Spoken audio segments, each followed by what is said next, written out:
right. This is a meeting of the Library Board of Trustees. We have Alex Burke, Terry Litters, Dick Passeri, Trustees, Gene Ackley, Director of the Library. Not in attendance are Dick Raven and Margaret Grimes for tonight's meeting. So we have a quorum, so we will move forward. So the meeting was scheduled for 5 o'clock, so we're getting started a little bit late. What? Oh, so fast. It went out as a question, what works better, 5 or 5:30? Don't worry about it. It's okay. We had an opportunity They had a to, lovely conversation. we had an opportunity to talk about Fordham and nuns and priests and this is, And gravy. and gravy, and making You're a school girl. making stuffed escarole and polenta, so you didn't miss anything of great interest. So Yeah. for those who are going to watch this on video after, I we can give you the polenta recipe was later. midway in Kershaw's first volume, his biography of Hitler, and I could easily have interrupted it. That's okay.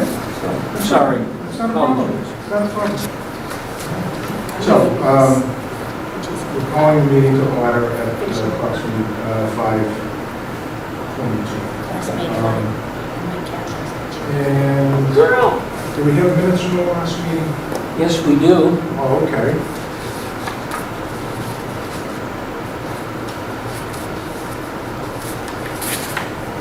They are for you. Okay. Wow. Wow. Okay, so the minutes from the last meeting are, we convened at 9:30 a.m. Attending were myself, Terry, Jean, Aaron, and Alex. Absent were, again, Dick Raven and Margaret Williams. Jean gave her a director's report, which will be made part of the minutes. Aaron next reviewed the statistics for the month of July, again, which will become part of the official record. Discussion then ensued, let's see, meantime, usage, online usage, some increases along and some decreases, so that was part of the report from Aaron. So there was, actually, we formally didn't really vote on anything in the last meeting. It then turned its attention to matters of staff compensation. After discussion, a strategy emerged for presentation to the town administrator of specific steps during the FY 2022 and 23 budgets. Then considered the library's local history collection, and participants decided to convene in mid-September a gathering of Newbury's interested parties to evolve the next steps in gathering, conserving, maintaining, utilizing, and making available the research to the research public Newbury's multiple historical resources. Anticipated attendees at that meeting would be members of the Newbury Historical Commission, the town administrator, Tracy Blaze, town clerk, Leslie Bailey, and the trustees, the director and the assistant director of the library. Those are essentially the minutes of the last meeting. Is there a motion to accept? Motion second. Seconded. Made and seconded. All in favor? They passed. So, all right.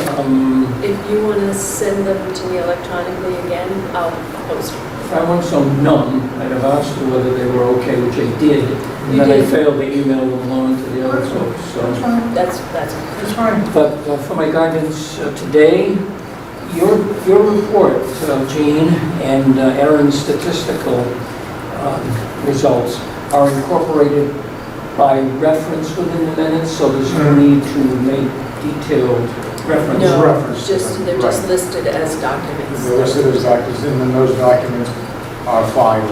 I wasn't clear, I'm sorry. Yeah, that's okay. It's all You're not right. official You're secretary. not the secretary, and you're doing a fine job filling in. Keep doing it. Verbosity. Okay, the director's report. All right, gee. All right. Should we just go through Erin's statistics briefly? She's really the expert on these things, but Sure. youth attendance, I'm thrilled to just note, is up because we opened, we weren't even open last August, so. Public Wi-Fi use is way up. Yeah, it really It's is. surprising. Yeah. Oh, you're right. Yeah, well, Yeah. yeah, there are a lot of people in the building using the Wi-Fi. Yeah. I mean, even last month, it was 1,400 also. I mean, Right. So we're looking at, you know, And some of that, of course, is our staff phones. Most of them are covered. okay, we're gonna have many of you. Can you tell if any of it is from the parking lot? You'd have to ask Erin, I'm not sure. I don't think think we so. can. No, I don't think so. The only way you could determine that is if it was recorded at an hour that the building was closed. Yes, Then That's She true. can tell, that's true. That's true. yeah, that somebody's, which is fine. I mean, Yeah. That's what it's there for. That's what it's there for. Absolutely. So new MailChimps, got 20 people added to the email list. New users on Google. What else? Ancestry searches are down because I think maybe people are tired of doing that because a lot of people were doing that when we were locked down. So I think that's what stood out to me. Did anybody else have anything that stood out? No, just, the numbers just seem to be trending in the right direction. You know, as people becoming more comfortable, I think, with, you know, the fact that we're open. I think that's indicative of it, so. Yeah, we've been busy this week. Good, good. Yeah, the kids are back in school, so. Yeah, you know, absolutely. Things are happening there. Got a couple of tutors, and quite a few adults too, just coming in with their briefcases. Okay, So it's good. excellent. We're coming back. See it as a safe place to go. Yeah. Yeah, yeah. All right, I'm going to ask you to speak up a little louder so that thing will record you. Yes, sir. Okay. There was a time when we could turn off we're not able to do that anymore. Well, we want cool down. Yes, true. All right. Okay, so facilities. We have some very industrious mice in the building, so James Surratt sent in the pest control folks. Apparently, all of the rain has caused the mice to seek drier places. Including my house. Sorry to hear that, Alex. One mouse is extremely sorry because it stomped on him. Oh. Yikes. They made just a slight splash. Oh. Okay then. Okay. James is having some of the light fixtures replaced in the buildings because he thinks we have had to replace too many bulbs and the ballast might be shot. So he's replacing the two out here, the more light fixture, which I kind of thought he had done, but. They had done some in here. And this one is out, as you can see, so Yeah. it doesn't spotlight. I actually don't have this on the right way, but, so it can't spotlight that painting. And then in children's bathroom, that one, they just keep replacing it, so he's Okay. going to replace those as well. So that's It's good. good they're on top of it. Yep. Excellent. And so they're also going to, I haven't checked to see if they've done it, but they're going to fix the lock on the other side of that closet because it doesn't, you know, the bolt doesn't align, so they're going to work on that so that we can then hopefully store the camera in the meeting room rather than in this closet, which is very tight because we're keeping everything in there. Was it in that closet? Yes, No. and it's very tight. That is tight. And Yeah, it and then you makes- get run the risk of moving chairs and hitting it. Right. So that's the plan there. I guess that's for facilities, programming adults, all adult programs booked for the fall. are virtual so far. It feels too risky to book in-person programs, and that's pretty much true of other libraries. Catherine Delata is hanging an exhibit, which we now see. She came in over the weekend. We showed up to work on Tuesday. This lovely, lovely exhibit. It's like we have an elf in the building, and he was here. The artist was here. So we're just very, very fortunate to have her. Mass DEP's Recycle Smart MA program will present a program on recycling specifically geared toward Newbury, so he's going to get in touch with town officials and actually know how things are done in Newbury. I assured him we would have 20 attendees, so spread the word. Virtual.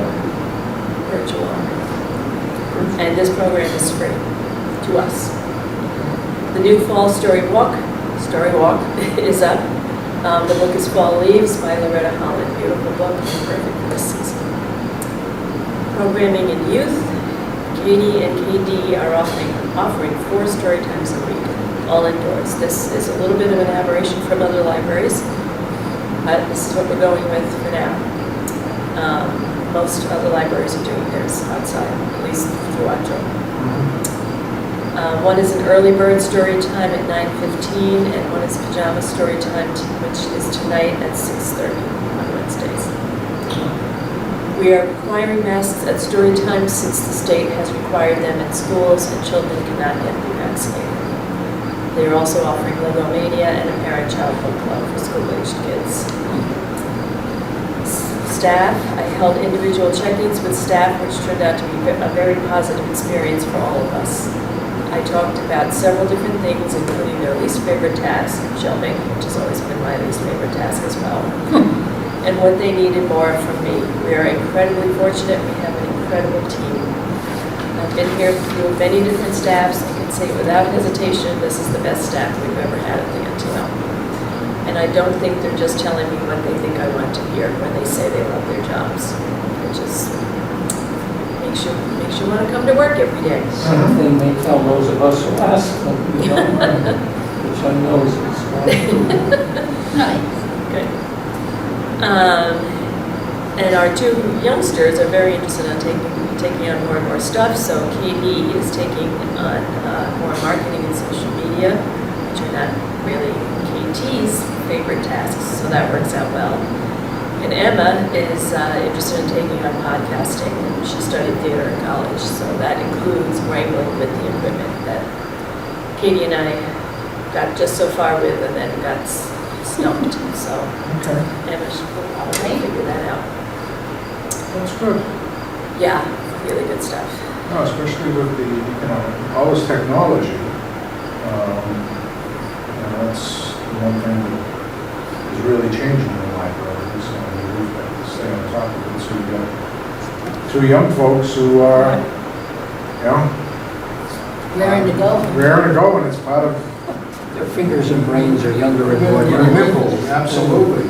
Yeah, it's what they grew up with.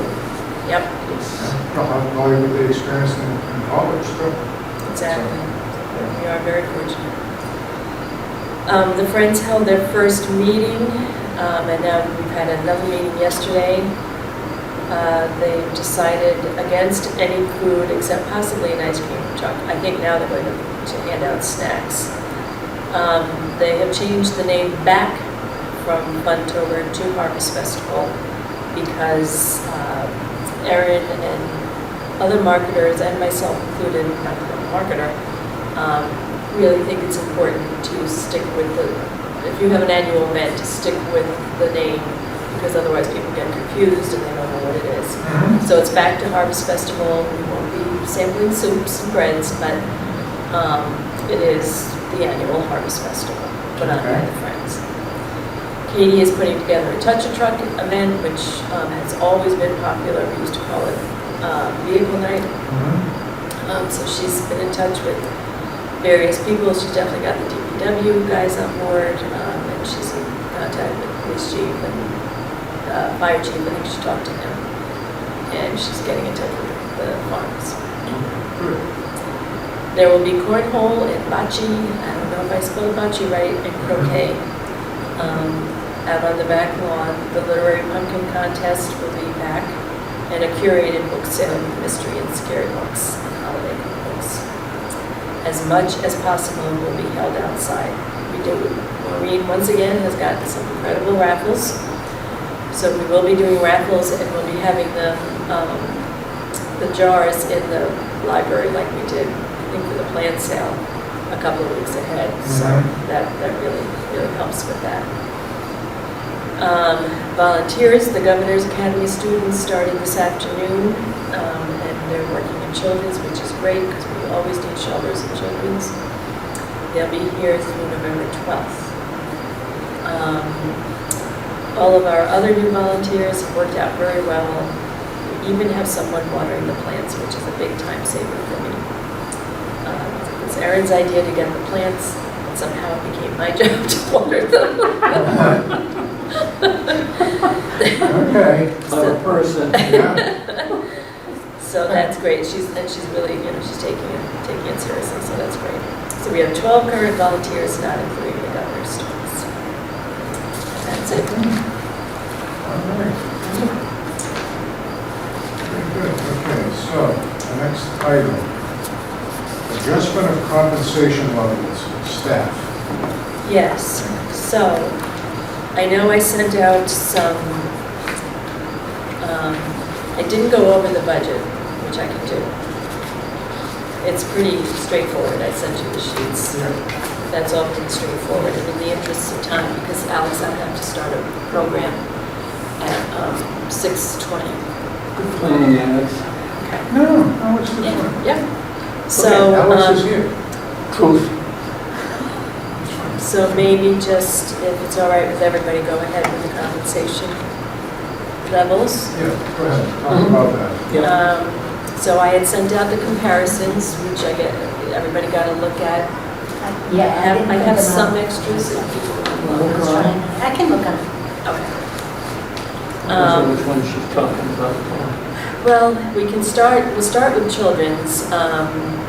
So this is, there's an enormous spreadsheet put together by the MBSC with all the statistics that all the libraries of the state send in our ARIS report, in our financial report. And what I've done is I've just brought us down to some Essex County libraries and for comparison. The tricky thing with children's and with circulation, it's maybe even more so in circulation, is that each library, not every library has a children's librarian, and some of them have two, part-timers. It's always tricky for the purposes of comparisons, but, and of course, in our case, our children's librarian is also our YA librarian, so that makes it tricky as well. But if you look down those columns, you see the comparisons, and probably the best thing to look at is the median. So the median minimum hourly compensation is $23.04, and the median is $28.59. Now that's the whole state, that's not these libraries. But still, that gives you a frame of reference, and then you can compare Amesbury and Oxford and Ipswich, and you'll see where we are, and our current salary for a youth services librarian is on the low side. It's in the low realm.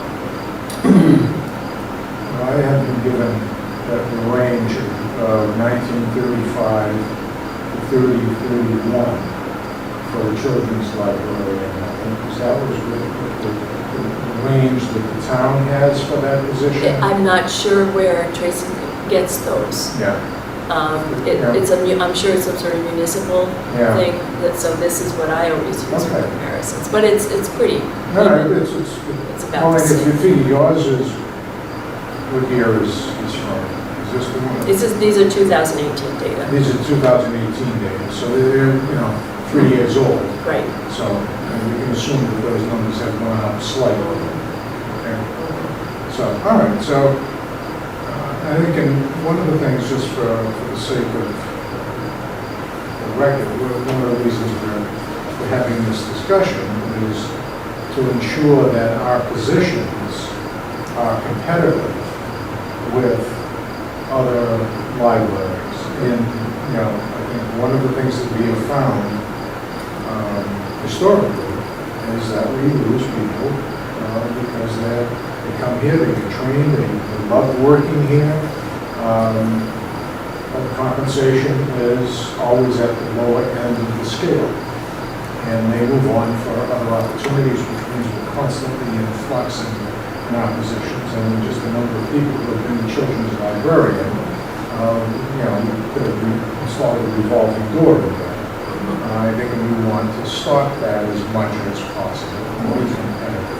That's why we're having this discussion. This is for the benefit of those who will watch this on TV. Yeah. Well, of course. I have a question Yes. about, the town has cost of living raises that are the same.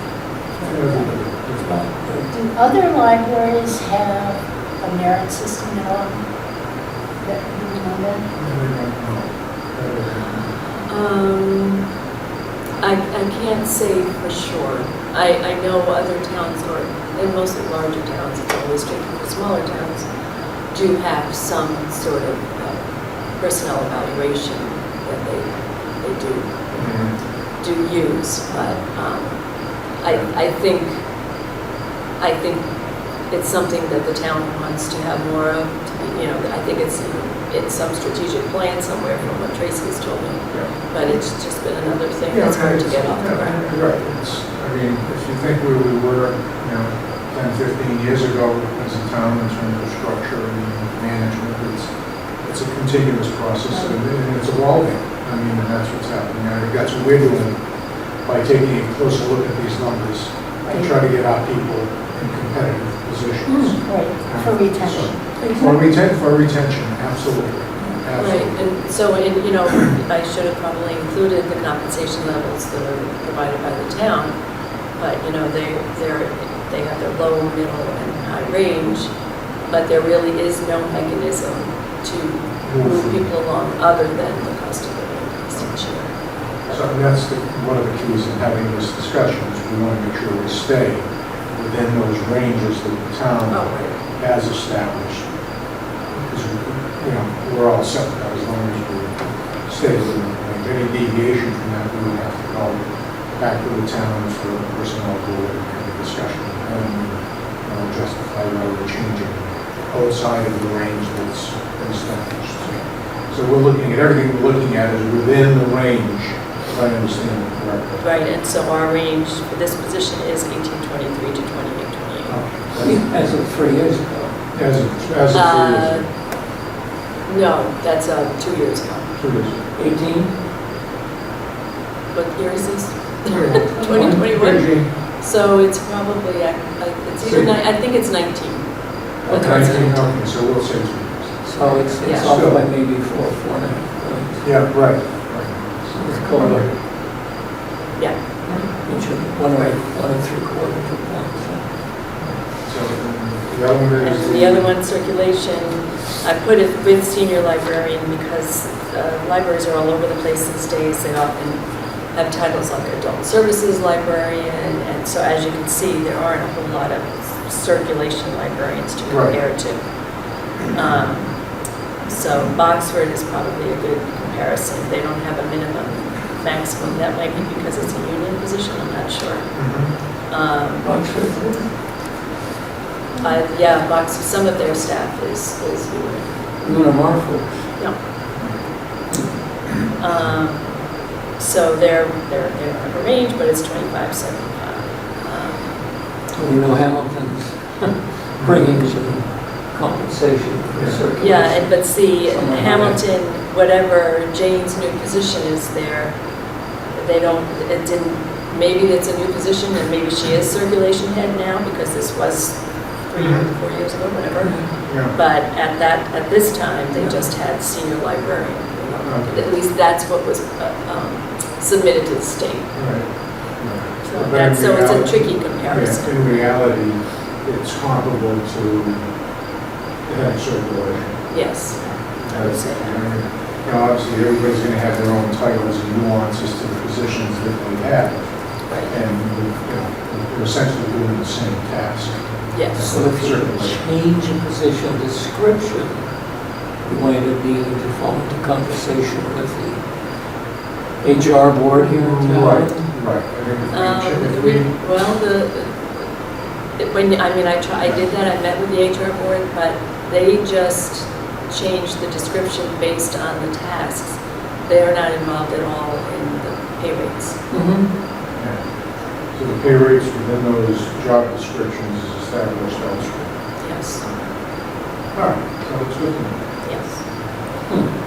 So those are the comparisons, and just basically, I sent out this, I think I sent this one out, Yep.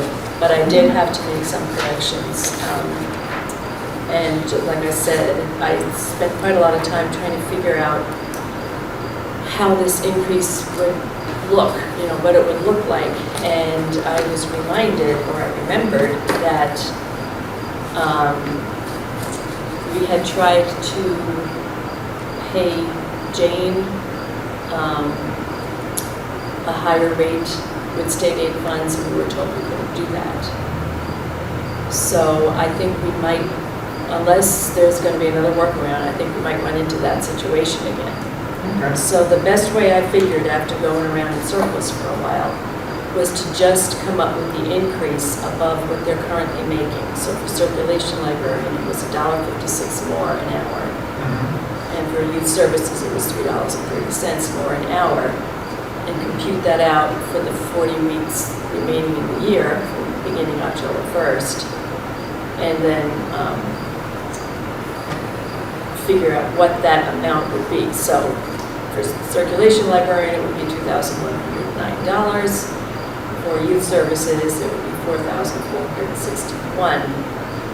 And then we conceivably, in a perfect world, would pay from state aid each payroll, just like we do for Erin with her extra hour,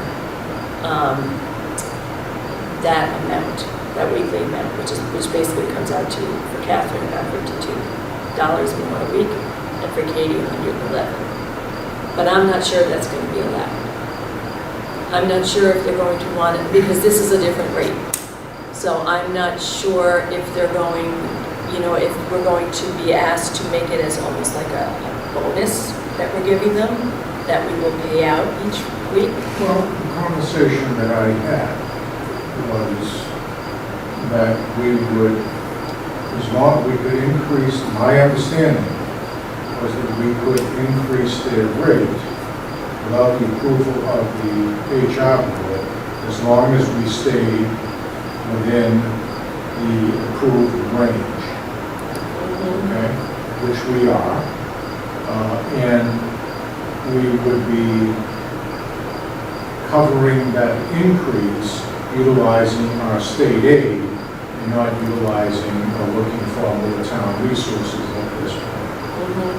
And based on our discussion and no vote, I shared that information as what our intent was, what we would be looking at doing now for implementation in October, and I received no comment on it. Right, so it I would may therefore be, assume that basically there's no comment, that it was acceptable because it was within the range, and Right. monies were not coming from town resources. right. And so that is what we tried to do with Jane that time. Okay. And we were not able to do it, but we were then going to pay her like 6 hours a week or whatever it was at a higher rate, while she was paid her regular hours at the lower rate.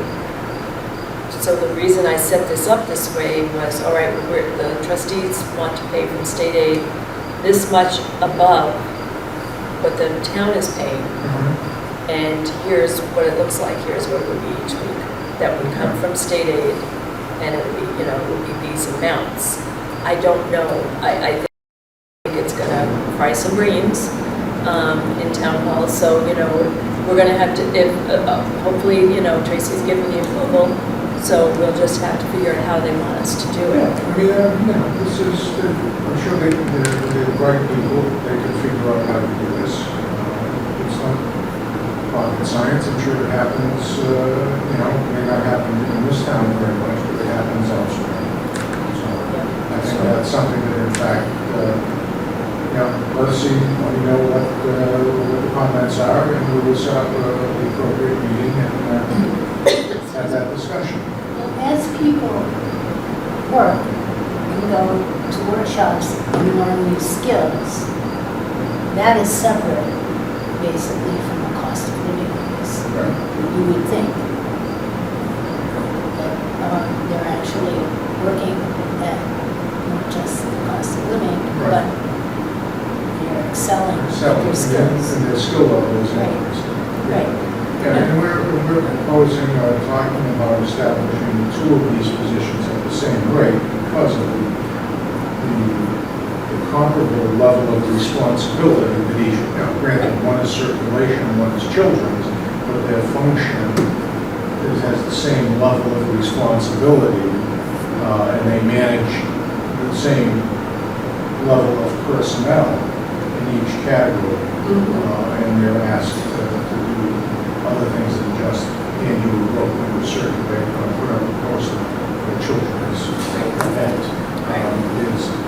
There's a lot of creativity and growth and other things that are going on there. And I think what we talked about also is, this whole need to make our positions competitive, so we're not losing people as frequently as we have.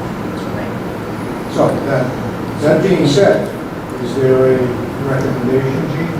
Well, I just wanted to provide a little bit more information, very briefly, that this will basically be a 5%, 5.5% increase in total salaries. So that is something, if the goal, the end game is to have the town pay for that, we just need to keep that in mind and remember that this would be an increase, which would be wonderful to receive, but have no additional staffing and no additional hours. So in other words, we'd be just really maintaining. We wouldn't be moving forward and growing, and it would be maintaining. So we'd be maintaining, and I think, at least in my mindset anyway, this is an ongoing process. There are multiple pieces that we need to put in place in order for us to grow, become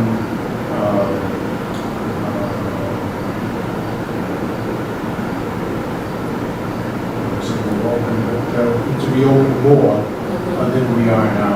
This is a process that we're going to have to go through over time in order to do that. I think what we're talking about is, the first step in the process is, let's recognize the quality of people that we have, compensate them sufficiently to keep them here, to stabilize what we have, and let's build on that going forward. It may take a year, it may take 2 years, it may take 5 years. I have no idea. But I think it's a building process, and that's what we're looking to do. This is just the first step in that process. yeah. Okay? And it's part, and it will be part of the I took a waiver workshop this morning. It will be part of meeting the MER. Okay. We're back at year 1 of that 5-year process because COVID wiped everything out. So this now is officially year 1. So we had 5 years to get off the waiver. Get off the waiver. And so this is part of the building blocks to And that's what we're trying to achieve. We're trying to provide more service to the community, and the way to do that is to be open more and be more creative. And we have people who are, in fact, very creative. Let's keep them in place and build on the hours as we go forward. Now, the 2 kids that you mentioned, I hate to call them kids, the young adults. Have done a wonderful job, and I'm happy to hear that they're very much interested in what they're doing here and the desire to do more creative things, especially in the technology area. And if we can figure out a way over time to get them more compensation and more hours, then that helps us open the library more hours going forward. So, My impression of the community's response to the library being closed was very strong. That they missed it, it's a resource that they really use. absolutely. And, you know, Terry, it was becoming, and still is, an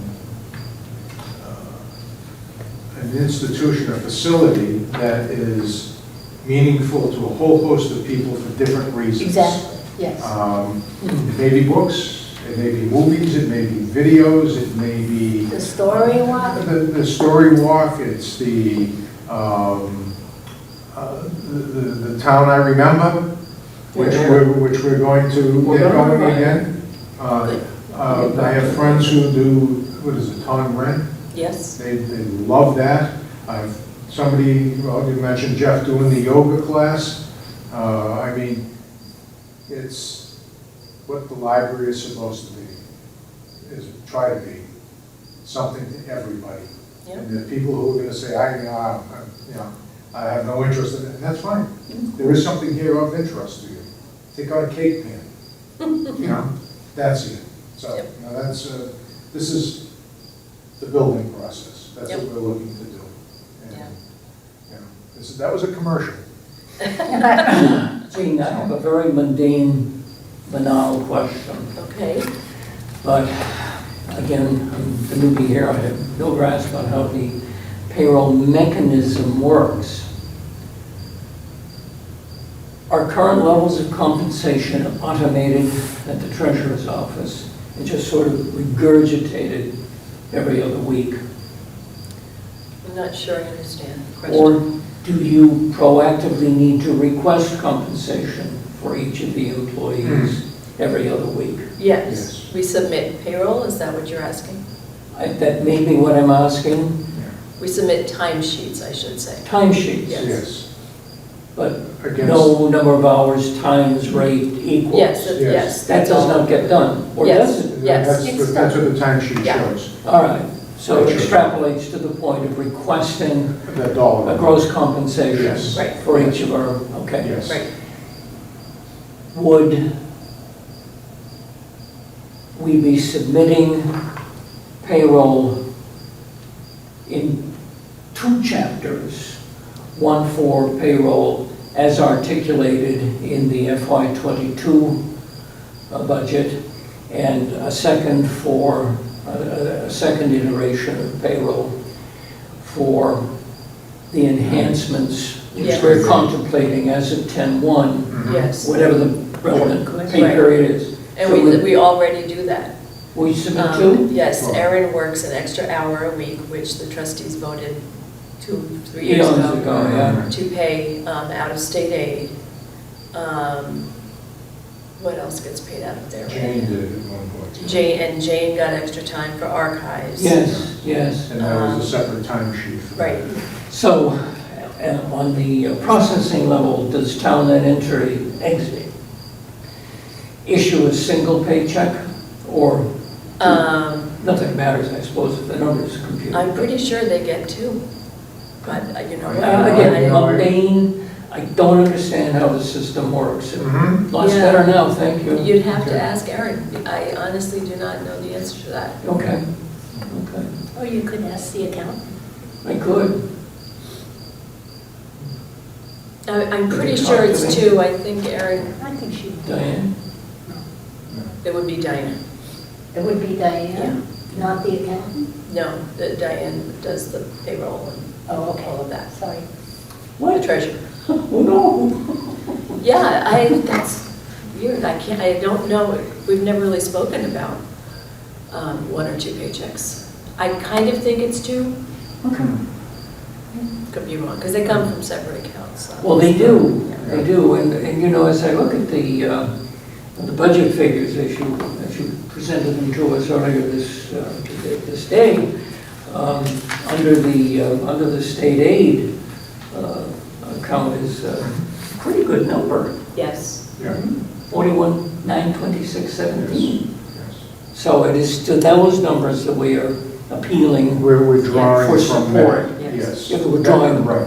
Yeah, for those supplemental So sections. supplementals would be coming out of that 41.9, Yes. yes. Good. And I would anticipate that we're looking at drawing on that for next year Oh, also. yes, yeah, Yes. I would too. Because we don't have any idea what we're getting for state aid this year. Yeah, that's a little up in the air Yeah. I because of mean, COVID. we've been getting, the most thing we ever got was 11,000. Last year, we got 11,000. 11,000. But it usually was about Eight. 8,000, so I'm hoping it'll be Yeah. about there, 8,400. Yeah, so if we're getting the 8,000 to add on to this, that'll cover, That'll support it'll it. cover this increase. Yeah. Then there's other things that we want to do and need to do. We talked about replacing the battered and torn chairs at the various computer stations, at the workstations, staff workstations. 21-year-old chairs are starting to show their, You know, if you had only learned your father's trade, I you know, could do it for us. I know. He would have referred to those things as borax. He wouldn't have touched them. I But you should- could. I have pieces that I had asked him to fix, and my father was, that's borax. Oh, okay. All right, Dad, thank you. Back to the antiques. Okay. Yeah. Italian Renaissance. Yeah. See you later. No, he wasn't too far off either. Thank you, Jean. Sorry to be Yes, so and I nice. just So wanted to we- say too, that we do also budget each year about 2,000, from library materials from state aid, and then 2,100 for other budgeted Okay, expenses. no, I think going Yeah. forward, we obviously would take a closer look at it Right. and say, okay, out of that state aid that we have accumulated for next year, in order to continue paying people at this competitive rate and keeping them, we need to draw 8,000, 10,000, whatever it is from that, as well as the 2,000, 3,000, 4,000. So we may be drawing $15,000 a year out of our current state aid, which gets replenished at the rate of about 8,000 a year. So we may not have to be drawing the full 10 to 15,000 out of what we have, so. Right. But we're able to apply for state aid and disregard the waiver because of the cooperation of town hall. We're getting closer to doing that, yes. I don't think we're fully there yet. Yeah, no, We still have to. we're still have to about go away. 23,000 short. Sure, so that's what, yeah. So I think as part of the broader conversation that we're having about going forward and the need for an administrative assistant would quite easily handle covering that gap, or making these two young people, I keep saying that, these two staff people full-time instead of Yes. part-time. Yes. That could do that also and put us over what's required. So that's what we're working towards. Sure, Yeah. sure. Yeah, we do need, well, it would be very helpful if we were able to increase the line item in library expenses for materials, because we have to pay more, because the budget was increased, and Yes. we don't need to go into all of that Right, right now. No, but I think that's part of a broader conversation we should have sooner than later. Yeah, Okay? well, budget request season is going to be here before you know Yeah. it. Yes, it will be. So did you want to vote? Yeah, oh, yeah. Yes, Yeah, yes, yes. yeah. So, I think we need a motion to increase the salary for the children's librarian and the head of circulation to $24 an hour, beginning with payroll in October, and for the balance of this calendar year. 1st October. 1st of October. Okay. So if a motion can be made, Terry is making the I motion. wouldn't make that motion. Okay. I will Alex happily is going to second it. second it, and we'll put it to a vote. All those in favor? Aye. So, yes, we're good. voting to adjust the salaries of those two employees and to thank them for the great job they've been doing for us, and Yeah. tell them to stick around. We don't want Kate, No. we don't want Katie going. Okay, since you have a thing to kick off in Yeah. 15 minutes, talk to us briefly about the preliminary discussion on the 5-year long-range plan. I put just a little tiny packet together That just basically talks about the resources that are provided by the Mass Library System. Thankfully, they really do walk us through the whole thing. Okay. So you can read that over. That's what the first one is. That's the services they provide. The second page is just sort of explanation of what a strategic plan is, what its parts are. And then the last page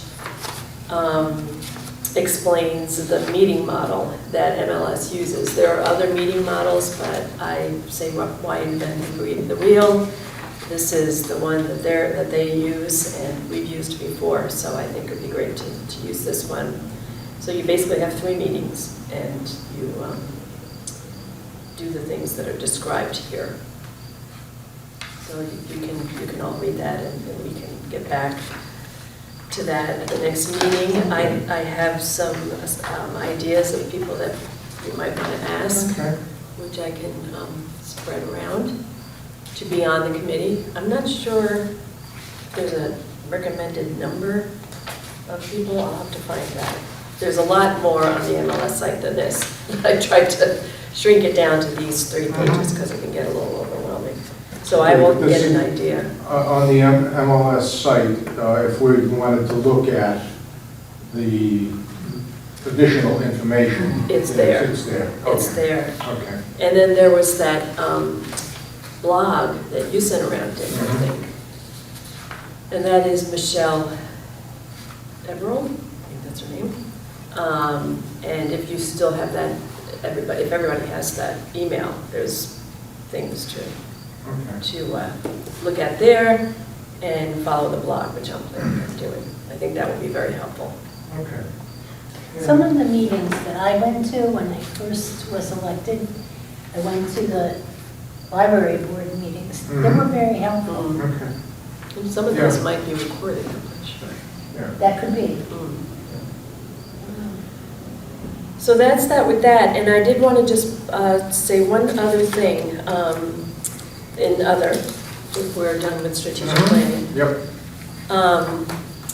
So I asked the staff how they were feeling about masks in the building. And I said, I'm not promising anything, I don't know what might happen, but I asked everybody if they would feel more comfortable with a mask requirement, and they pretty much all said yes. I don't necessarily say we need to go anywhere with that, I just wanted to make the trustees aware of it. You know, maybe this shouldn't really even be a factor, but 2 of us that work here have immunocompromised people that we live with, so it's, it's a big factor for us. And, some municipalities are requiring it. Maybe we'll get to the point where that they will, in our town, I don't know. Maybe things will get worse, I hope not. But I just wanted you to be aware. Like I said, I'm not expecting you to. No, I mean, that's a policy that would be established by the town. There is obviously an emergency planning group, I don't know what the official title is, but they've been handling everything from related to COVID, and that was something that would be coming out of that. Right. As opposed to us as a board. Right. So.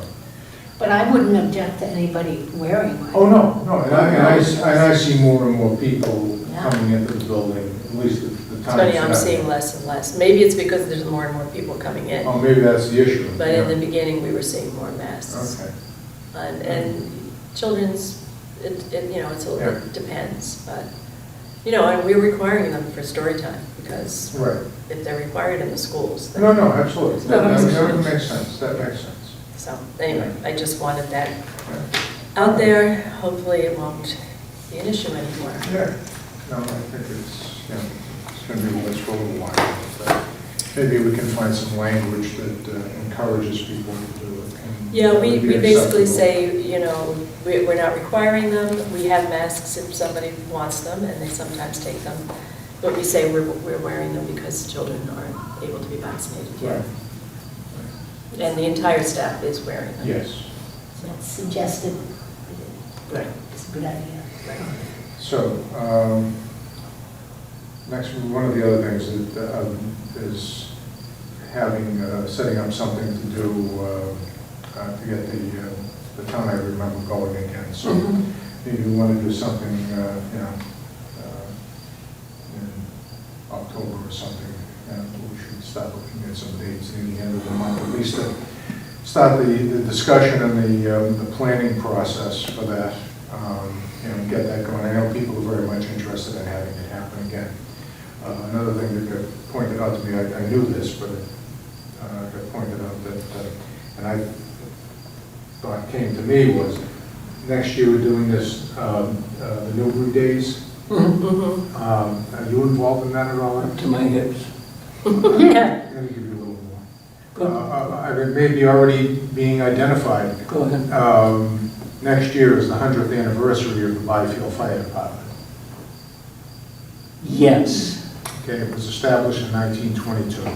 Okay. So if that could be somehow incorporated, or some thought be given to that, and some recognition of Frankie Witham and he was the initiator and the developer of that, and we have his journals and records here in the local history room. So, so I just throw that on. Mention was made, not so much of Protection 1, 1922, but of the Newbury Fire Museum over on Morgan Ave. Morgan Ave, yeah. But that does not, I don't know, does not extend to Byfield. No, I think it's just... No more than it would extend to Erie, Right. so. Right. Yeah. Yeah, so it's, just another thing. Does Byfield have a department historian? Not that I know of. No, I haven't been involved or engaged with them for a while. Quite a while. Nobody is, Yeah. except who's hired Yeah. full-time now. Oh, is that what it is? Is Yeah. it still volunteer, in part? I know I heard engines today, but I didn't hear any horns. Yeah. I don't blow the whistle anymore. I know, I miss it. That's neither here nor there. Yeah, no, that's good. I'm glad you Okay. brought that forward. Yeah, So those, so October 5th meeting for the local Archive history thing, collection, yeah. archives. Yeah, And then do you want to pick a date for the next meeting? Excuse me. 12, 19. 12 doesn't work.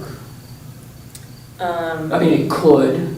In October? If we can change to, if we have the flexibility, especially Margaret, I think is the toughest, to not do it on Wednesday nights, even though I love Wednesday nights. Wednesday nights are when a lot of our programs are, so Well, then I'll be go running elsewhere. Zoom things. I mean, it's not that we can't be in here because it'll all be on Zoom, but Right. that's what I'm running into tonight, that I have to go start the programs. Right. So, Okay. I am going to be away Columbus Day weekend through the week for the last time to New York State for Right. this. Season? is Columbus Day the 11th? Yes. Yes. Not that week. So, the following week. The following week? Yeah. What day works? Tuesday? 12. Tuesday at 5:30. 5 is fine. I just flat No, I did 5 because I knew Margaret wasn't coming, and because I knew I had this program. So, I just didn't pay enough attention, that's all. so why don't I put out the 19th, and I'll ask for 5 or 5:30 preference. I mean, I did throw out that I prefer to do 7, but that's, it's a public meeting. I'm planting the seed, that's all. No, I'm fine with 7. I'm fine with 7 too. If that's what you want.